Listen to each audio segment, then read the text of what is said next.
Right then, friends, we are back here on CubCamTV for something a little bit new. It's the first time we've done things this way around. Welcome to episode 1 of Cavetalk. Obviously, it's a very similar sort of structure to how we're doing Brekky in the Cave, the breakfast show we do run here on the show on the channel. Sorry, from 10 to 11:30 Monday to Friday. But we've done this one a little bit different because we wanted to get into a bit more of an in-depth interview with today's very special guest. MAK10 joins us on the phone. How are you doing this afternoon, my friend? How are you? How you doing, mate? You all right? I'm all good, sir. I'm all good. This is definitely one I've been looking forward to doing. I've been trying to make a point of doing a lot more sort of foundational interviews on this channel and really getting into sort of extended conversations of sort of like places people have been and like things they've been involved in over the years. And when it comes to grime, obviously you are one of those foundational names. So again, thank you for jumping on. It's a real pleasure. Thank you, man. Thank you. So for today's kind of setup, what we're going to be doing is we're going to be playing a couple of tunes. Obviously, you've been very much on the buttons recently, which is something I do want to kind of discuss a little bit later on. We're going to be talking through as well a lot of your kind of inputs into grime over the years. We're going to talk a bit about radio. Let's start off with this one, though. Like, how have you been finding the lockdown situation in regards to music in general? Oh, the lockdown has been... It's been touch and go, you know. It's been sort of like a cure and a curse. I mean, I've got a lot of work done in terms of the studio, but then also, you know, keeping a home and just normal day-to-day life. Sometimes it can get in the way of things, but finding the balance, once you've found the balance, it seems to be okay. I mean, in terms of music, I've got quite a bit done, to be fair. Okay, cool. I mean, I think that seems to be a similar situation with a lot of people. At first, obviously, it seemingly has been to a lot of people this thing of you can't do anything, stay inside, da-da-da. But from that, people seemingly have developed like new skills. People have found ways to do things, such as this show, for instance. This is the perfect example of that happening. Exactly. Let's kind of like jump back to the beginning then, because obviously we're going to try and go for a bit of a timeline with yourself and really kind of get some of these stories out there, because I'm sure there's going to be loads of interesting ones we can dive into. How long have you been involved as a DJ now, in general? In general, how old am I? I forgot my age. No, I'm joking. No, about 20 years. About 20 years. I mean, that's 20 years DJing. That's a madness. Obviously, when the grime thing took off was a little bit later. But yeah, 20 years. About 20 years. I mean, that's a madness. Like, this is the thing. I'm 27, and I'm 26. So literally, I'm forgetting my age at 26. So that's obviously not a good sign. But I mean, I kind of look at this as 20 years. I mean, what's just as a quick one off the top of my head, like what's been the biggest change in regards to DJing specifically? I just wanted to say my daughter just corrected me. It's 23 years. 23 years. Wow. Wow. What's been the biggest change? The biggest change in music. Repeat the question for me. As in regards to like DJing, as in like the art form of DJing more than anything else. What's been the biggest thing that's changed? Okay, so there's been so many. The obvious one I would say is the transition from vinyl. Okay. And obviously we've gone through the transition of vinyl to CDs, to laptops, to USB sticks. And I think that caused a transition in the way music is located, as in the way it's distributed, the way it's selected.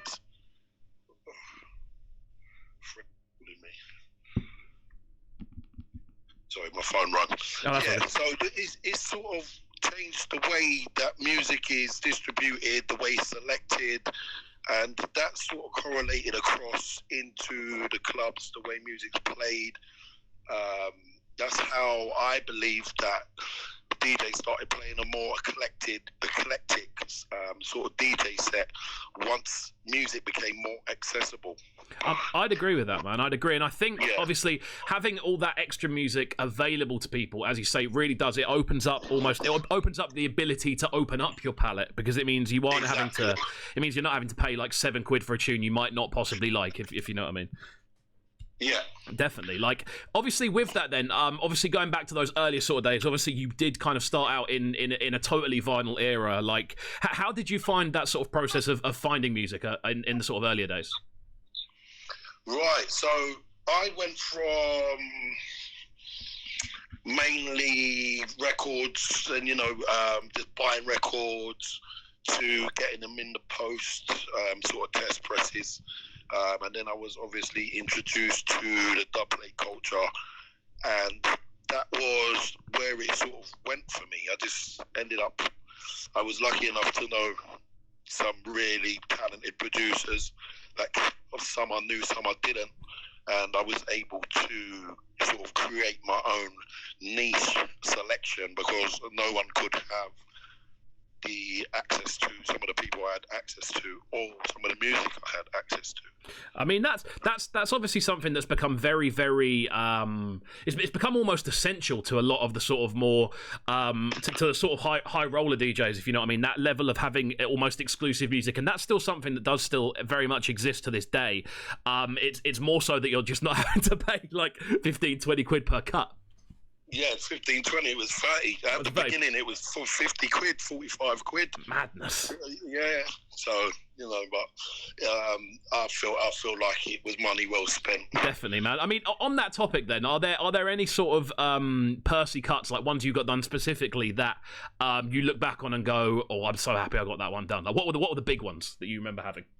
The big ones was anything... basically, the Dizzee Rascal Boy in the Corner album. Of course. I had that whole album literally probably years before it came out. Wow. Like, literally, I championed that whole album. Wow. Way before it was out. I mean, that's amazing to hear. Like, what was the initial reaction to playing that out then? Like, how did it go down? It was crazy. It was like a phenomenon. He was like a phenomenon. When I Love You came out, there was nothing like it at all. I mean, you literally walk in the place, you play that song, and it was like, it was just one of those songs that just sent the place crazy, literally. And then anything he put out was just always out there. It was that sort of sculpted the future of grime in terms of it being different and accepted as a music. That's amazing, man. I mean, that's something I literally never knew. So I've already learnt one thing, and we're only about 7 minutes into this conversation. So that's why I love doing these more sort of foundational ones. I mean, obviously, in those earlier sort of days, like, who were the other DJs who are sort of in a similar position to yourself? Obviously, being these first DJs to really champion that earlier grime sound. So mainly Slimzy. Of course. And Carnage, who was Roll Deep's DJ. And Roll Deep had a few DJs, so most of the Roll Deep DJs, myself really, was really us three who was really, playing anything new, or who was championing new records, Definitely. Sort of tastemakers, if you like, at the time. I mean that term now, tastemaker, is something we are hearing a lot. We hear it a lot when it's primarily, especially with like radio selection and playlisting on stuff like Spotify as well. Like exactly. How do you feel about that term, tastemaker, in today's setup? The way that I've used it is the way that someone in today's market would understand, because back in them times, it was like, if somebody, for instance, let's just say, for argument's sake, I don't know, Slim played a tune, then because he's played the tune, everyone wants it, just because he's played it, and because it was so niche, that term, like, everyone wants what they can't have. Of course. So the more that always stuck with DJs. Like, so if you played something, it was like everyone wants it. Once they get it, they don't want it anymore, if that makes sense. Yeah, no, not entirely, bro. And the thing is, I've been there as a DJ as well. I've been there where as soon as something comes out, I'm like, I just don't care anymore. Like, it's a weird feeling.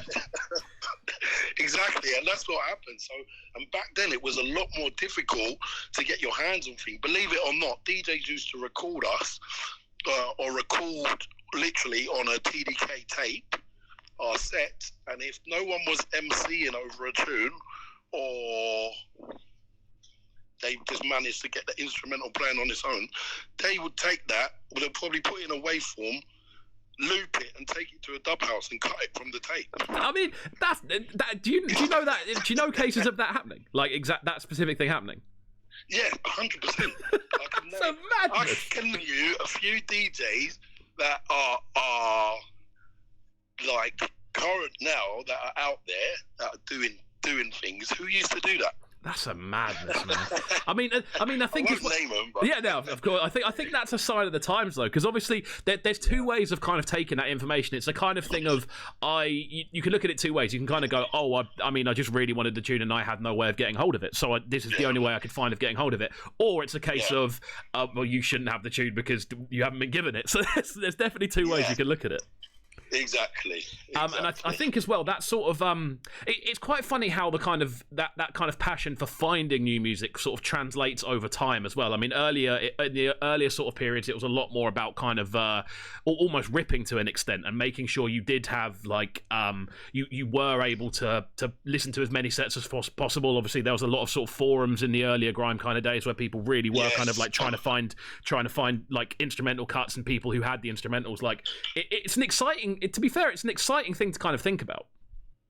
Yeah, 100%. That kind of chase. I mean, kind of then looking more so into the sort of radio side of things then, because obviously we're going to try and cover as much radio stuff as possible, as you are still super active on radio stations, which is sick to see after that corrected time of 23 years of doing radio sets. Like, With this sort of radio setup now, again, let's ask kind of like a big difference between now and then. The earlier sort of days of grime and now, what's the big difference in the way radio's structured? Oh, radio's changed so much. It's changed so much. I mean, the platform back then, it's changed in so many different ways. I mean, we only had a few stations. They would only be broadcast because obviously you're in a different part of the country. So we'd sort of be, if you're in London, you're in London. There was no internet. So it would just literally be tapes that's recorded, circulating. Some of them ended up in Birmingham, Manchester, wherever. There was that sort of... it was like a... What's the word? Like a cult, if you like. Yeah, okay. The pirate radio side of things. Because you literally have school kids in school, with their headphone running down their arm, emceeing in the playground. Yeah, that sort of thing. That whole earlier sort of thing of having that, of it being like almost like a little exclusive club to an extent. It's been like this is the thing. Who's got the best tape? Who's got that last set? This blah blah blah, and. Now, as you know, everything's on demand. Yeah, so, it's a bizarre one, man. Yeah. I think it definitely piles back into that thing of obviously the urgency we were speaking of those earlier tunes, like that thing of as soon as it's available, you don't want it. And it's the same with radio sets, I find. Obviously, you want to listen back to the shows you've been looking forward to, but that thing of it happening right here, right now, you're never going to have another chance to get it. That's gone to an extent, I feel. Yeah, that has gone. And even now, I mean, when you are listening to something on demand, you kind of find yourself flicking through anyway. So I think to keep someone's attention span on a radio show is a lot more difficult now, unless it is a regular, like you're on every day, or it's in the morning, you're driving, you always manage to catch it. But them sort of shows, they're not the sort of shows that you go, oh good, they're not the sort of shows that you tend to go back and listen to for music, unless like a moment like this you want to hear a specific interview or something like that. Definitely. The specialist shows, you'll find people like, when before on radio, if you're having a set, like DJs, they take their craft very seriously in terms of the way they might structure a show, the way they might choose their tune selection. So the thought of someone going on to the internet and just skipping through it and not understanding the story it could be quite daunting. Definitely. And it's a bizarre one as well, because obviously with radio and the way the selections are done, you definitely find DJs almost planning out what I'm going to do tonight. I'm going to take you through 20 minutes of this and then move into this, and there'd be like a structural path through things. And because it can be natural as well sometimes. It could just be your thought process is naturally like that. You know, you're thinking 3 or 4 tunes ahead all the time, and I don't know, but yeah, definitely. I mean, I was about to say it's almost like a game of snooker to an extent, where you are kind of thinking, I'm going to do that next, and that goes to there, then that goes to there, then that goes to there. Exactly. And I can definitely attest to it, like that kind of feeling of being very much in the moment, but also having a plan. It's a bizarre one, and I think it's a feeling that it may go over a few people's heads, but if you know, you kind of know with that one. Yeah. Definitely. I think what we're going to try and do next then is we're going to obviously move the conversation forward. One time, is there one set that you can remember very, very vividly? Is there one that kind of sticks out from your sort of extensive history involved? There's quite a few, but I'll tell you, there's one I remember specifically in an Eskimo dance in the Arches in South London. And I feel like it was just crazy. I had to climb up some huge stairs. It was literally DJing on the top of some scaffolding thing. I was so high up. I was literally so high up, and the place was packed. I mean, in them days, 3,000 people was a lot of people. 3 or 4,000 people in an Eskimo dance. It was huge. It was packed right the way to the back, and that was an epic set. There is a little clip, one of the Reloaded, and when they do Eskimo 100 reloads, there's one you'll see with DWE, me and DWE, and it was an epic reload. Man, I mean, those sort of periods now, obviously looking back and seeing these like things of being up on scaffolds and stuff like that. Do you feel to an extent that it's almost a bit kind of a bit clean cut now? Sorry, in comparison? I'm losing you there. I was going to say, I was going to say, comparing that sort of thing of being like on scaffolding to DJ and just everything being a lot sort of looser in the way it's connected compared to now. Do you feel it's almost a bit too clean cut now in the way things are?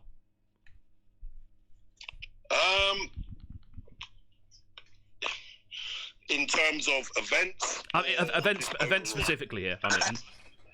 Events. Yes and no.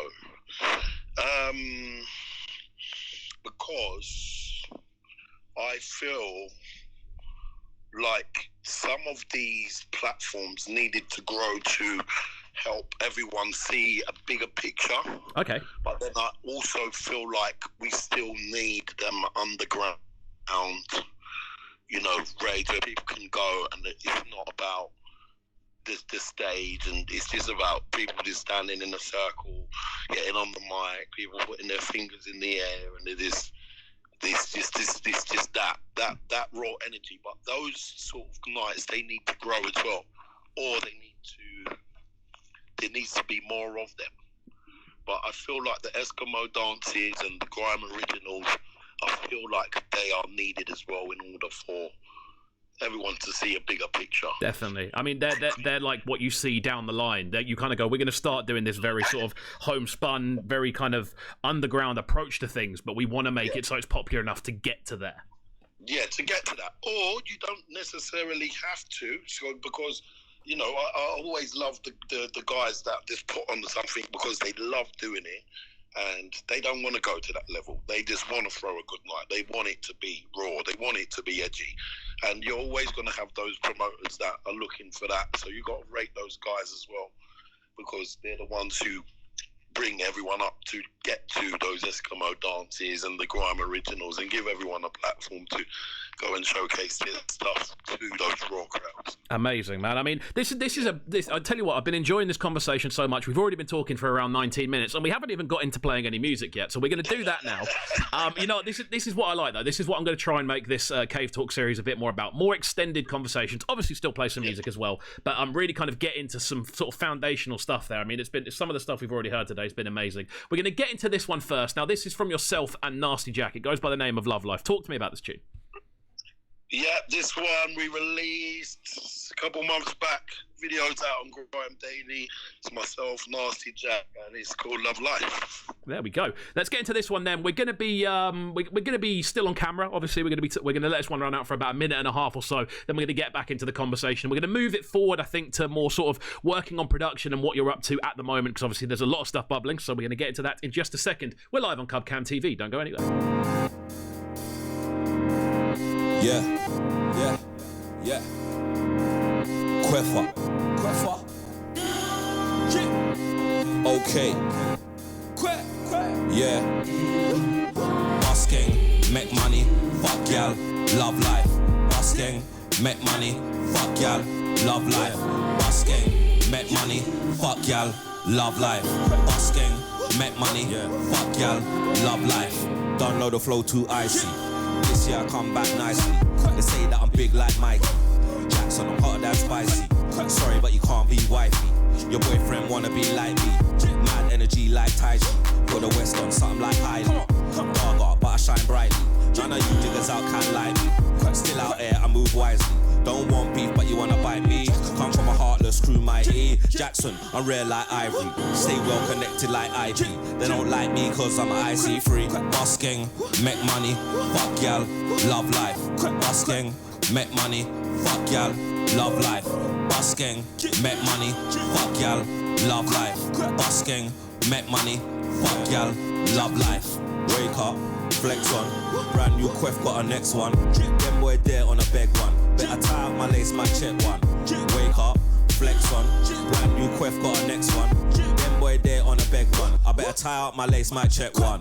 West 1-2, I'm the hardest out. You back then, now it's on me now. Can't violate cause I blast you down. Big celebrations, pass that loud. Come too far now, can't back down. Why you only happy when you see me frown? Little man, pass me my OG crown. Got no heart cause I know this clown. Boss gang, make money, fuck y'all, love life. Boss gang, make money, fuck y'all, love life. Boss gang, make money, fuck y'all, love life. Boss gang, make money, fuck y'all, love life.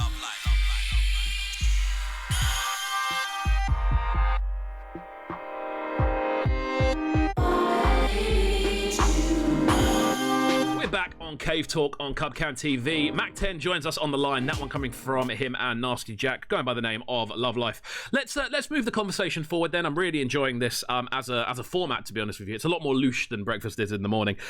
So let's kind of talk about production. Then has that been something that you've always been quite heavy on, or is it more of a recent kind of push? I have always been dabbling in production. Sort of self-taught, never really took it serious. It was something I did want to explore, but I've had a trouble with my patience. Okay, yeah. I don't know why, we have all been there. No, literally all the time. Yeah.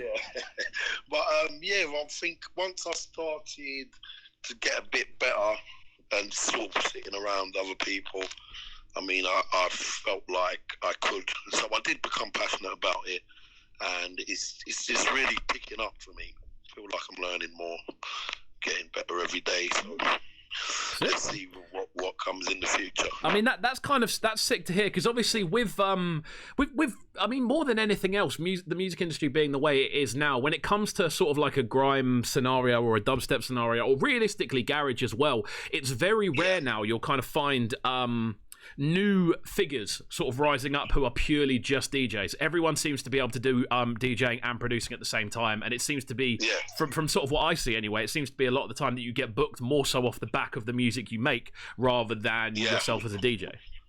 Yeah, 100%. I feel like you need to be a really, really exceptional DJ to stand out from the crowd if you don't produce. Definitely. In today's market. So, I mean, it makes sense for any DJ at the moment to, just learn their craft on the computer and start learning, because I think it's essential.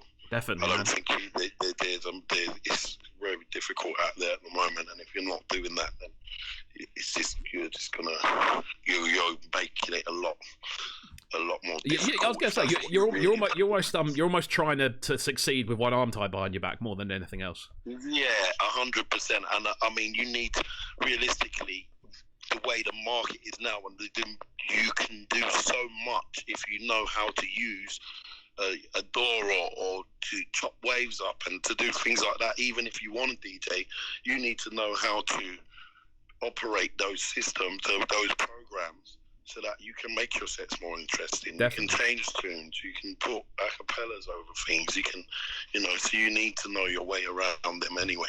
Definitely, man. I think as well, something that I'm finding a lot more now is obviously with the more sort of FM radio side of things, something I've found that's become super necessary when I've been doing training with people with radio stuff, when I've been kind of talking them through how to set things up, is the ability to clean music as well.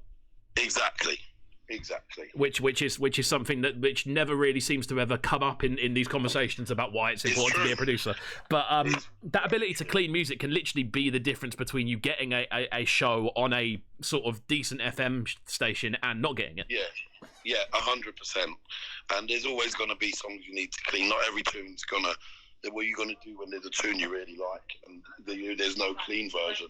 Definitely. I mean, it's bizarre. It's bizarre that it's even at that stage. But I mean, kind of with the production side of things, then I'm noticing with yourself, there's been much more of a kind of influx of new material hitting your feeds. I'm getting a lot of promos through in regards to new tunes and stuff like that. Like, what do you think's kind of inspiring this recent surge of new music? What, from me or in general? From yourself. Well, I've got loads of music. Some of my music I made a long time ago, and I couldn't finish them in terms of mix and master.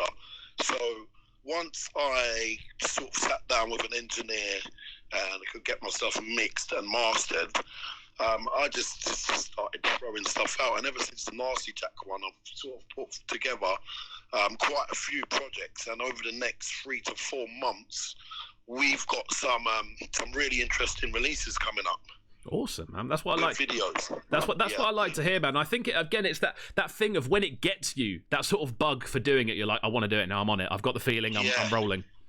Exactly, and I mean it's. I mean, once you can't just sort of put one thing out and then disappear for ages. You got to keep it going and let people know you're serious. So that's the main thing for me at the moment, is just staying consistent and just letting people know, I'm here. Definitely. Yeah. I think again I would assume this is quite a difference from sort of now and sort of say even 15 years ago. Was it a thing 15 years ago where you had to have something new out like every month? No way. Never. People did. They did. Because in terms, I'll tell you why mainly before people would put things out was because it was their income. Okay. Selling records was quite lucrative in them days. You could make good money, especially for our age, selling records. So people would put stuff out quite quickly. But there wasn't many vocal releases back then. There was a few, but there wasn't many vocals being put out. They was mainly instrumental releases. Okay, cool. I mean, kind of looking at it now, then I'd say the way it's kind of the way it is with grime now, I'd say it's very much a kind of 50-50 thing in regards to vocals and releases. At least that I see popping up on my timeline. There was a period where it was very instrumental focused. I feel about 3 or 4 years ago there was this push on instrumental tape. Every label was dropping was just dropping instrumental after instrumental, and then there was a lack of vocals. And I feel now it's very much at a point where it's kind of leveled out, I'd say. Yeah, it is leveled out. There is a lot of vocals and instrumentals. And I feel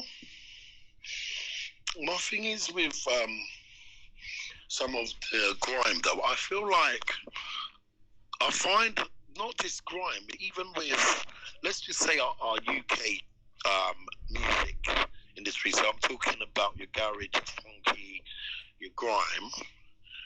I feel like it could be put into one place a bit better. Like, I think the access, you can go fishing and find music, but I feel like it needs a better structure with the way people, because you got to go on Bandcamp, then you're on Juno, then you're on Bleep, you're on Beatport. It's all scattered all over the place. I feel like there needs to be one hub where someone can go and people can just release their music easily. You know, I just find it for myself. Even I get sent a lot of tunes, but that don't mean that I don't want to go and find new producers. Yeah, of course. And sometimes I find it like I'll be searching the whole day, and I've found like 3 or 4 producers and maybe 5 tunes I like, and it's like there must be a better system that we can put in place where we can find all of this cool music. Definitely, man. I think the interesting thing of that is, I think that what tends to happen is everyone goes, we're the hub for this, and 3 or 4 different systems will say that, and then people naturally scatter between the 4, and that's kind of where we are with things. There's definitely been a resurgence in Bandcamp recently, I'd say. Yeah, Bandcamp seems to be coming up with. I think it seems to be like. It seems to be doing the most at the moment in terms of being effective, where you can follow your favourite producers and, you know, that sort of thing. So, but the thing is, how do you find the ones that you don't know? Yeah, of course. That's the thing, you know. So, yeah. I mean, this is almost the age-old thing with the internet more than anything else, is how do I find things that are beyond my echo chamber, realistically? Yeah, so I don't know. It's a whole nother conversation. I say this all the time. There needs to be a better system in place where we can just all go. I find it with so much and because the thing is, it gets mixed up with like these websites. They're like house based, and the grime's not even a genre on there. You know, it's dubstep or electronica. You know, it's like. It is bizarre at this point. I find that there are electronic music websites that don't have grime listed as an individual genre. I always find that bizarre. Yeah, exactly. When we look at realistically at some of the biggest like instrumental phenomenons over the last few years, like the ones we hear in the backgrounds of documentaries, the majority of the time they're grime these days. So it is it's a bizarre thing.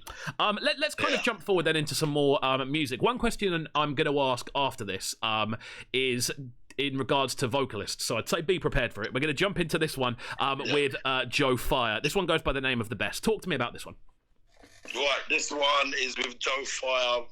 Joe Fire is up and coming. He's about, I think he is fire. He's an artist that I really like. And I come up with this one remix of Mo, put my spin on it. And yeah, this one's called The Best. Awesome, man. We're going to get into this one now. Don't go anywhere, guys. We are live on CubCamTV. As I said before, please do hit that subscribe button. Hit like on the video as well. And if you are looking in via the podcast, which does obviously go out via Spotify, Apple Music, and SoundCloud, keep it locked and hit subscribe. Don't go anywhere, guys. CubCamTV. Baby, at the point in my life when I'm tired of playing games, I'm ready to settle down. I'm ready to buy a house, and I'm ready to change my last name.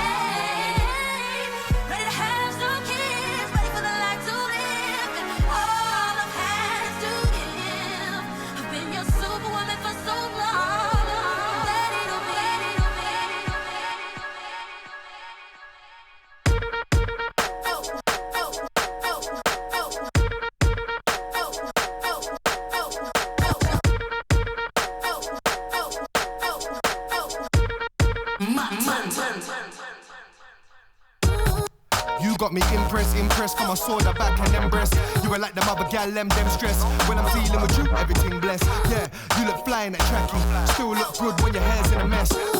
You turn every man's head when you're wearing your high heels and a tight dress. Yo, I'ma tell you like Drake said in his first hit, girl, you the fucking best. Best I ever had, much better than the rest. When I told you, I said it with my chest. You're hot like Budapest, when I'm with you, I just wanna touch and caress. You're hot like Budapest, when I'm with you, I just wanna touch and caress. Girl, since I met you, I don't care about the rest. So if they try to get through, I'm here with the rest. Yeah, since I met you, I don't care about the rest. You the best, everything blessed, yes. Girl, since I met you, I don't care about the rest. So if they try to get through, I'm here with the rest. Yeah, since I met you, I don't care about the rest. You the best, everything blessed, yes. We could take a walk down the Thames and talk, have a deep conversation, go grab a food or go to a bar, or we could just chill and blaze paper, pull down your panty and take off your bra, and we can start misbehaving. I ain't gonna say no more. I ain't trying to make the song turn X-rated. I just wanna give you everything and more. And that's just about all you're going to get of that one. Coming from Joe Fire and MAK10. That one goes by the name of The Best. This has been a really good start, I think, to this Cavetalk series. We're going to be doing sort of one-off interviews in the evenings and uploading them a little bit later on, obviously. Switching up the content, that's what we like to do here on CubCamTV. So, this question I was going to ask Mr. MAK10 regarding vocalists. How do you find the process of working with vocalists from a producer's point of view? Well... Okay. I'll hit the question. There we go. I got it. Right. Honest answer. So, I worked with a lot of vocalists when I was first starting out, and I didn't actually know much what I was doing then. So now I send them over the beat, and they send me back the vocal. I get them mixed down. But I have one pet hate. Just one pet hate, and this is with MCs, okay? When we're in the studio and they don't write the lyrics down, and I don't know if you've had this before, but they stand in front of the mic and they go line by line. So they just tell them, yeah, play it back, and they're literally writing, so you're playing back line by line by line by line by line, and it is so jarring. But they do get a good and finished product, but I just feel like if you're coming to the studio, do that in your house, or be prepared, because it's not fair for an engineer. Yeah, I was going to say that the only time I've ever heard of that line by line thing happening is literally Vibes Cartel recorded, because I've heard that he'll have everything written though, and he'll record one line, then stop, then record the next line, and it means he's always hyper, and it means he's never running out of breath, and his breath control is always on point because he'll record line. But that's completely different to kind of turning up without anything written down and almost freestyling line for line. Yeah, you're freestyling line for line, and then the worst part is they then go away, learn the lyrics, and come back and do it again. What? Yeah. So this is almost like a rehearsal session more than anything else. Sometimes they like the delivery, but then other times they go away, and now they've learned it, they can deliver it a bit better. So they're like, no, let me do it again. So you might as well have just wrote it and then come back. I've seen it. That's the madness. I've never, you know what? I've done a fair few recording sessions in my time, and I've never heard of that happening. So that's a brand new one on this. We've learned something else that happens. There we go. Yeah. So when you hear these rappers saying, "Oh, they don't write the lyrics down," that's what they're basically doing. They're in the booth, and they say a word or they get a little sentence, then they have it on repeat, then they'll go back in, do the next sentence. It's madness. That is genuinely madness. I can safely say I've never heard of that happening, but that is that's quite something to behold. I mean, let's kind of move forward then. After we've, I always try to get one of those big questions in onto these shows. That's right. But let's move forward then. Let's talk about the future, because I don't want to keep you for too much longer. Obviously, we've already been talking for around 37 minutes. So let's look to the future. What's on the way for MAK10? Obviously, after this 23-year legacy, what's the next thing? Well, I'm just at the moment. My main focus is solely on production, and that's all I can see for myself going forward at the moment. Obviously, I'm a DJ at heart. I'm always going to be a DJ at heart, but production, I feel like, is my new calling, and that is where I'm going. What would you say you've definitely got the bug for it now? 100%. 1,000,000%. I mean, it's an exciting experience to go through, though, because you do get that kind of thing of, I can make a tune today. Yeah, you can. But the thing is, I like it because it's not like I'm just doing it because I need inspiration. I find inspiration. I might not make a tune for weeks, and then it's just like I'll just say, I'll hear something like a song, and I'll be like, oh yeah, I've got it. I want to do something. I'm not coming out till I've got it done, and then that's it. And then I'll get something done in that time from that bit of inspiration what I found. So there we go. I mean, it's good to hear, especially obviously after all this period of time, you've almost found like it seems like it's quite a new thing to kind of unwrap realistically. Yeah, 100% for me. Yeah. But obviously alongside that, I mean, I'm assuming you're still going to be carrying on doing radio bits as well, because I still see your name popping up on loads of different sets. Yeah, I mean, I love radio. I do love radio, but obviously with the production thing going on and things like that, I only tend to structure the times I'm going on radio now around releases and things like that, just to make sure I don't want to just go on radio for no reason, you know. Yeah, of course. It needs to make sense more so now. Yeah.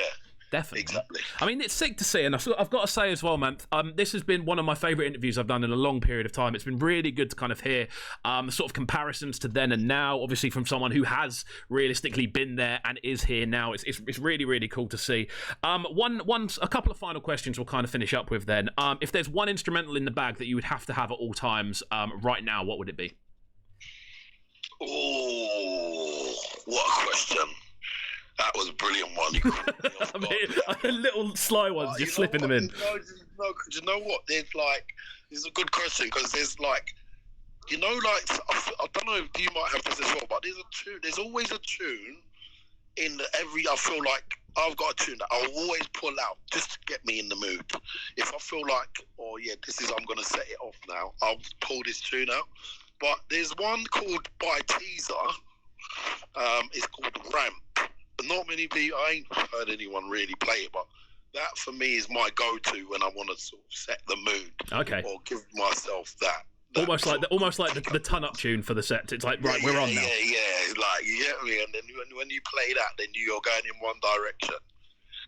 Okay, cool. I mean, I definitely agree with the thing of everyone having that one sort of tune in the bag. Like, I mean, I won't lie, mine's probably a TC4 tune, just because it's such they're a group that a group. I think it's two people, so I'll call it a group that are very applicable across like multiple genres. Like, you can play them in a funky set, play them in a grime set, whatever, play them in a bassline set. So I've definitely got maybe one or two TC4 tunes that I will always pull out. That when I'm going right, or even jumping into a 3-deck kind of thing, I'm going like right. Like rub my hands. It's time to cut jackets off. We're kicking off now. Exactly. Okay, so moving forward then, another random question just to finish us off with. One MC who's active now who you would like to jump on a tune with tomorrow.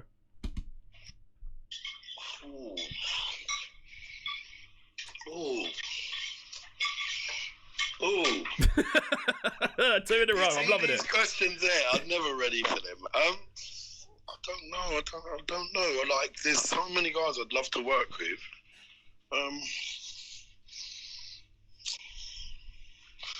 Right, you know what? I'll keep it traditional. I'll say DWE. DWE, there we go. You know what? I've asked that question to a lot of grime producers, and I won't lie. I'd say the majority of them say DWE. Yeah, which is quite an interesting one because it's not necessarily the first name that would spring to mind from like I'd say a consumer's point of view, but from that production point of view, and I think as well from the DJ angle that you kind of come with, there's a certain energy that he brings that no one else is going to bring. Exactly. I mean, because it's a tough question. That is a tough question. I mean, you've got different MCs for different types of tunes, you know. So. There we go. All right, then we're going to finish up. We're going to finish up this interview playing one more track from yourself, which I'm really looking forward to getting into. This one goes by the name of "Made It." It's alongside Ags. So talk to me about this one just before we finish up. Yes. So this one is the next release, which is out on the 19th of June. It's coming out on a video with Link Up TV by an artist called Ags. From Payback, same crew as Tommy B. Oh, wicked. So, this one is called "Made It" by Ags and myself. There we go. That's what I'm talking about. So we're going to finish off with a bit of an exclusive. Mac, it's been a genuine pleasure to have you on the show this evening, bud. At this point, so thank you for coming on. If there are any other shout outs, throw them out there now.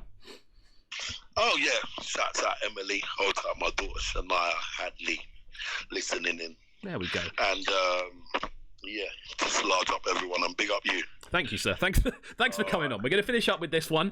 Make sure if you have enjoyed this video, you do subscribe to the channel. One time, what's the best social media tag for people to get hold of you on?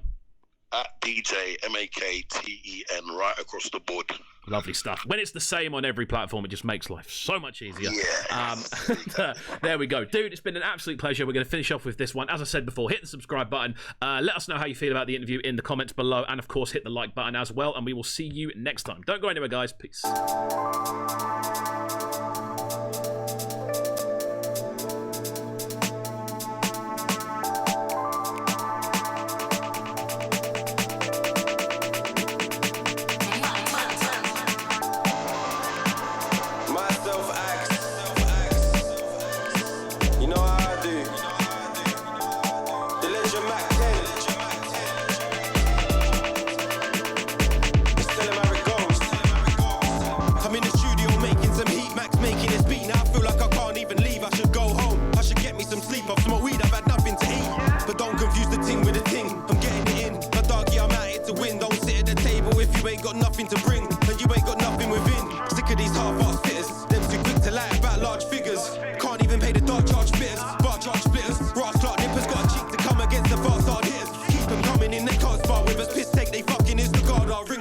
laughed, I was full with the last laugh winners. Made it yet, but I've still made major steps. I was blazing Zex every day, now I'm making best. Waging war, taking off heads as I gain interest. I ain't made it yet, but I've still made major steps. I was blazing Zex every day, now I'm making best. Waging war, taking off heads as I gain interest. Don't you ever try run up on man, cause I'm with Gleedy or I'm with Mac. You man are real neaky, never done jack, that's why you get jacked. But on set, no jacks, your fast probably jacked. You can play your cards, I've got the pack, run from, we don't lack. 16 years old, we was on trains down south to spit some 16s on axe, run from it's all go. We don't relax, every verse come in like white tic-tacs. Get up, you can't do it like axe, or do it like a payback, nasty family collab. I be going all out, no I ain't on tag. Zero latency, my bars don't lag. Why hate on me when blatantly this art, yeah, I've got it on tap. I ain't made it yet, but I've still made major steps. I was blazing Zex every day, now I'm making best. Waging war, taking off heads as I gain interest. I ain't made it yet, but I've still made major steps. I was blazing Zex every day, now I'm making best. Waging war, taking off heads as I gain interest.